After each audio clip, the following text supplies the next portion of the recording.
দীর্ঘ ১ বছর ৭ মাস ধরে এক রহস্যময় নীরবতায় ঢাকা পড়ে আছেন বাংলাদেশের মিস্টার ক্যাপ্টেন খ্যাত মাশরাফি বিন মুর্তজা। মাঠ কাঁপানো সেই দাপুটে পথচারণা কি তবে চিরতর স্তব্ধ? সময়ের আবর্তে অনেকে হয়তো তাকে ভুলতে বসেছিলেন, কিন্তু ভক্তদের মনের গহীন কোণে আজও অমলিন নড়াল এক্সপ্রেসের বিজড়িত সকল স্মৃতি। দেশের পট পরিবর্তনের পর হঠাৎ করে বিভিন্ন মিডিয়া থেকে শুরু করে সোশ্যাল মিডিয়ায় মাশরাফির আলোচনা এখন আরও তুঙ্গে। ক্রিকেট ভক্ত থেকে শুরু করে নেটিজেনরা এ নিয়ে কৌতূহলে পড়েছে, অবশেষে মাশরাফি কি তাহলে মুক্ত বাতাসে ফিরে আসতে পারবে? বিসিবির পরিচালক থেকে শুরু করে যুব ও ক্রীড়া মন্ত্রণালয়ের মন্ত্রী পর্যন্ত সবারই চাওয়া একটাই, সকল জটিলতার অবসান ঘটিয়ে মাশরাফি যেন দ্রুত ফিরে আসে। মাশরাফির সকল জটিলতা নিরসনে একটি ফাইল ইতিমধ্যে বিসিবি যুব ও ক্রীড়া মন্ত্রণালয়ে প্রেরণ করেছে বলে এরকম একটি আভাসও পাওয়া যাচ্ছে।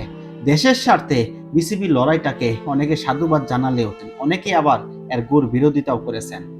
একজন রানিং ক্রিকেটারকে দিয়ে যতটুকু দেশের স্বার্থ হাসিল করতে পারবে বিসিবি, সেক্ষেত্রে একজন অবসরপ্রাপ্ত ক্রিকেটারের ক্ষেত্রে বিসিবির লাভই বা কতটুকু, এ নিয়ে একটি প্রশ্ন জনমনে ব্যাপক আলোচনা চলছে।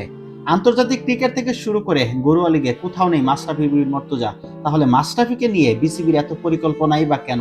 এই প্রশ্নের সদুত্তর খুঁজতে গেলে আপনাকে প্রতিদানের হিসাবই যে করতে হবে। সহযোগী দেশ থেকে পূর্ণ সদস্য হয়ে আইসিসিতে জায়গা করে নেওয়ার সহিত অনেক অর্জনের পিছনে যে এই কারিগরের অসামান্য অবদান, এটি অস্বীকার করার কোনো সুযোগই যে নেই।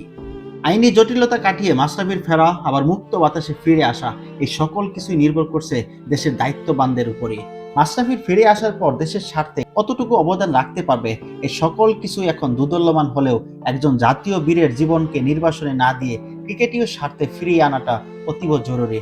আন্তর্জাতিক ক্ষেত্রে এক দৃষ্টান্ত স্থাপন হয়ে থাকবে সবার মাঝে, রাজনীতির ঊর্ধ্বে দেশ, আর দেশের স্বার্থে ক্রিকেট, আর এই ক্রিকেটের স্বার্থে মুক্ত মাশরাফি।